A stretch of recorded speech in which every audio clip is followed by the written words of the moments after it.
नाज़रीन तव्हांखे ॿुधाईंदा हलूं त उमरकोट में ॻमूरी स्टाफ उमरकोट में सरेआम कामरेडनि गुंडागर्दी कई।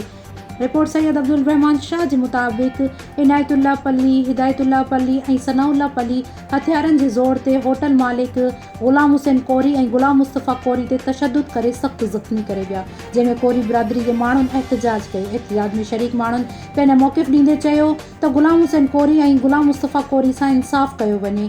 बाअसर शफ़ी मोहम्मद पल्ली, हिदायतुल्ला पल्ली, मंज़ूर पल्ली ऐं ॿियनि ख़िलाफ़ केस दाख़िल करे गिरफ़्तार कयो वञे।